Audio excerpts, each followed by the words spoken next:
নমস্কার বন্ধুরা, স্বাগতম বাংলা জ্ঞান তরঙ্গ চ্যানেলে। আজকের এই ভিডিওতে আমরা আলোচনা করব পৃথিবীতে মানুষের বিবর্তন, বিজ্ঞান ও হিন্দু ধর্মীয় গ্রন্থের দৃষ্টিকোণ নিয়ে। মানুষের বিবর্তন নিয়ে বিজ্ঞান এবং হিন্দু ধর্মীয় গ্রন্থ উভয়ই তাদের নিজ নিজ দৃষ্টিভঙ্গি প্রকাশ করেছে। এই দুটি দৃষ্টিভঙ্গি ভিন্ন হলেও উভয়ের মধ্যেই গভীর ভাবনা এবং উপলব্ধি রয়েছে। বিজ্ঞানের মতে পৃথিবীতে মানুষের উৎপত্তি এবং বিবর্তনের মূল ভিত্তি হল ডারউইনের বিবর্তন তত্ত্ব, থিওরি অফ ইভলিউশন।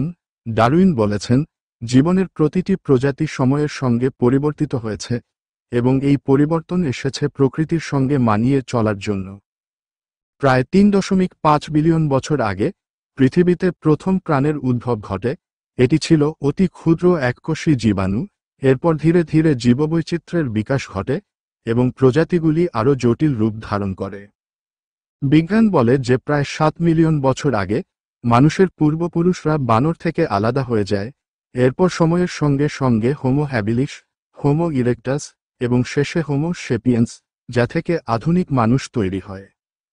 মানুষের বিবর্তনের সবচেয়ে গুরুত্বপূর্ণ দিক হল মস্তিষ্কের বিকাশ। মানুষের মস্তিষ্ক ক্রমান্বয়ে বড় এবং জটিল হতে শুরু করে, যা তাকে অন্য প্রাণীদের তুলনায় উন্নততর চিন্তাভাবনা এবং প্রযুক্তি আবিষ্কারের ক্ষমতা প্রদান করেছে। আবার হিন্দু ধর্মে মানুষের সৃষ্টির একটি গভীর আধ্যাত্মিক ব্যাখ্যা রয়েছে। এটি বিজ্ঞান থেকে আলাদা হলেও এর মধ্যে জ্ঞানের একটি বিশেষ দিক আছে। হিন্দু ধর্ম মতে পৃথিবী এবং সমস্ত জীবজন্তুর সৃষ্টির জন্য ব্রহ্মা দায়ী। ব্রহ্মা সৃষ্টিকর্তা, যিনি সৃষ্টির সূচনা করেছেন। প্রাচীন গ্রন্থ যেমন বেদ, পুরাণ এবং উপনিষদে বলা হয়েছে, জীবনের মূল উৎস হল পরমাত্মা। হিন্দু ধর্মের 10 অবতার তত্ত্ব বিবর্তনের একটি আধ্যাত্মিক ব্যাখ্যা প্রদান করে। এই তত্ত্ব অনুসারে ভগবান বিষ্ণু 10টি রূপে পৃথিবীতে আবির্ভূত হন। প্রতিটি অবতার বিভিন্ন সময়ে জীবের বিবর্তনের প্রতীক। মৎস্য অবতার জলজ জীবের প্রতীক, কূর্ম অবতার উভচর প্রাণীর প্রতীক। বরাহ অবতার স্থলজ জীবের প্রতীক। নৃসিংহ অবতার আধা মানব আধা পশুর প্রতীক। বামন অবতার বুদ্ধিমান প্রাণীর উদ্ভব। পরশুরাম, রাম, কৃষ্ণ মানবজাতির উন্নততর পর্যায়ে। হিন্দু ধর্মে বিশ্বাস করা হয়, মানুষ শুধুমাত্র শারীরিক দেহ নয়, বরং একটি আত্মা। এই আত্মা প্রকৃতির সঙ্গে সংযুক্ত এবং প্রকৃতির নিয়ম অনুসারে পুনর্জন্ম এবং মোক্ষ প্রাপ্তির জন্য কাজ করে। দুই দৃষ্টিকোণের তুলনা। বিজ্ঞান মানুষের বিবর্তনকে শারীরিক এবং জৈবিক পরিবর্তনের ভিত্তিতে ব্যাখ্যা করে। ডিএনএ এবং জিনগত গবেষণার মাধ্যমে বিবর্তনের প্রমাণ দেয়। হিন্দু ধর্ম মানবজীবনকে আধ্যাত্মিক এবং নৈতিক দৃষ্টিকোণ থেকে ব্যাখ্যা করে। সৃষ্টির মূল কারণকে একটি মহাজাগতিক শক্তির সঙ্গে যুক্ত করে। হিন্দু ধর্মে মানুষের সৃষ্টি এবং বিবর্তনকে আধ্যাত্মিক এবং দার্শনিক দৃষ্টিকোণ থেকে ব্যাখ্যা করা হয়েছে। এটি শুধুমাত্র একটি শারীরিক বা জৈবিক প্রক্রিয়া নয়, বরং এটি এক মহাজাগতিক পরিকল্পনার অংশ, যেখানে সৃষ্টিকর্তার ইচ্ছা এবং ব্রহ্মাণ্ডের চক্রের গুরুত্ব অপরিসীম। হিন্দু ধর্মের প্রাচীন গ্রন্থ যেমন বেদ, পুরাণ, উপনিষদ এবং গীতা এই বিষয়ে বিস্তারিত আলোকপাত করেছে। বেদ হল হিন্দু ধর্মের প্রাচীনতম গ্রন্থ, যেখানে সৃষ্টির মূল বিষয়টি ঋগ্বেদ এর নাসদীয় সূক্ত বিশদভাবে ব্যাখ্যা করা হয়েছে। নাসদীয় সূক্তে বলা হয়েছে, সৃষ্টির পূর্বে কোন কিছুই ছিল না। না ছিল দিন, না ছিল রাত, না ছিল আলো, না ছিল অন্ধকার। শুধুমাত্র ছিল একটি চেতনার উপস্থিতি, যা রুক্ষ নামে পরিচিত। এই রুক্ষ থেকেই সৃষ্টি হয়েছে মহাজগৎ এবং প্রাণ। এই সৃষ্টির প্রক্রিয়াকে বলা হয় সৃজন। ঋগ্বেদে উল্লেখ রয়েছে যে মানুষের সৃষ্টি হয়েছে পরমাত্মার ইচ্ছা এবং পঞ্চভূত অর্থাৎ পৃথিবী, জল, বায়ু, আগুন, আকাশ ইত্যাদির সমন্বয়ে। মানুষের শরীর এবং মন হল প্রকৃতির সঙ্গে পরমাত্মার সংযোগের এক মাধ্যম। হিন্দু ধর্মীয় পুরাণে মানুষের সৃষ্টির একটি স্বতন্ত্র দৃষ্টিভঙ্গি রয়েছে। পুরাণে বলা হয়েছে, সৃষ্টিকর্তা ব্রহ্মা প্রথম মানব জাতির উদ্ভব ঘটিয়েছেন। ব্রহ্মা পৃথিবী সৃষ্টির জন্য মানসপুত্র নামে পরিচিত ঋষিদের সৃষ্টি করেন।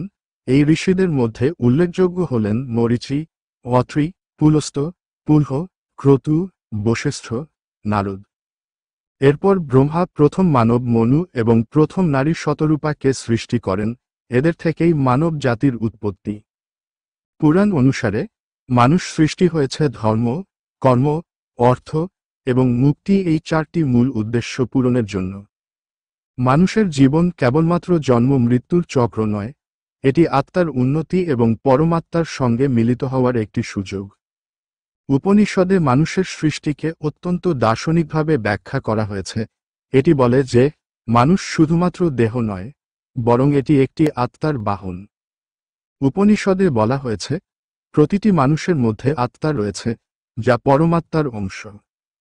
এই আত্মা অবিনশ্বর এবং এটি বিভিন্ন জন্মের মাধ্যমে অভিজ্ঞতা অর্জন করে। মানুষের শরীর পঞ্চভূত দ্বারা তৈরি, কিন্তু মনের উৎস চেতন। মন এবং আত্মার উন্নতির মাধ্যমেই মানুষ প্রকৃত সৃষ্টির উদ্দেশ্য পূরণ করতে পারে। উপনিষদে বলা হয়েছে মানুষ বারবার জন্ম নেয় এবং তার কর্ম অনুসারে পুনর্জন্ম পায়। এই চক্র থেকে মুক্তি পাওয়াই হল মোক্ষ। শ্রীমদ্ভগবদ্গীতায় মানুষের সৃষ্টির উদ্দেশ্য এবং তার কার্যক্রম সম্পর্কে বিস্তৃতভাবে ব্যাখ্যা করা হয়েছে। গীতা অনুযায়ী মানুষের জন্ম হয়েছে নিজের ধর্ম পালন এবং কর্ম সম্পাদনের জন্য। ধর্ম মানে শুধু আধ্যাত্মিক জীবন নয়, এটি মানুষের সামাজিক এবং নৈতিক দায়িত্ব। গীতায় বলা হয়েছে মানুষ নিজেকে আত্মা হিসেবে চিনতে পারলে সে প্রকৃত সুখ এবং পরমাত্মার সঙ্গে মিলনের পথ খুঁজে পায়।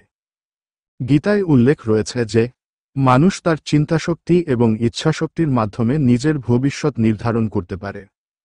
সৃষ্টির উদ্দেশ্য পূরণ করতে হলে মানুষকে সত্য, অহিংসা এবং সংযম অনুসরণ করতে হবে। হিন্দু ধর্মীয় গ্রন্থের দৃষ্টিকোণ থেকে মানুষের সৃষ্টি শুধুমাত্র শারীরিক নয়, বরং এটি একটি আধ্যাত্মিক এবং মহাজাগতিক প্রক্রিয়া। ব্রহ্মাণ্ডের অংশ হিসেবে মানুষকে তার আত্মার বিকাশ ঘটিয়ে পরমাত্মার সঙ্গে মিলিত হতে হবে। বেদ, পুরাণ, উপনিষদ এবং গীতার এই জ্ঞানের আলোকে আমরা বুঝতে পারি যে মানুষের জীবন শুধু ভোগের জন্য নয়, এটি এক মহৎ উদ্দেশ্য সাধনের জন্য। এই দৃষ্টিকোণ আমাদের মনে করিয়ে দেয় যে মানুষের সৃষ্টি এবং অস্তিত্ব একটি দায়িত্বপূর্ণ এবং গুরুত্বপূর্ণ কাজ। তাই আমাদের উচিত নিজের জীবন এবং প্রকৃতির প্রতি শ্রদ্ধাশীল থাকা এবং আত্মার উন্নতি সাধনের জন্য কাজ করা। মানবজীবনের রহস্য বোঝার জন্য এই দুই দৃষ্টিকোণের সমন্বয় আমাদের চিন্তা এবং কাজকে আরও উন্নত করতে পারে। আশা করি এই ভিডিওটি আপনাদের ভালো লেগেছে। যদি আপনারা আরও এরকম ভিডিও পেতে চান, তাহলে আমাদের চ্যানেল বাংলা জ্ঞান তরঙ্গকে সাবস্ক্রাইব করুন এবং নোটিফিকেশন বেলটি অন করে রাখুন। ধন্যবাদ।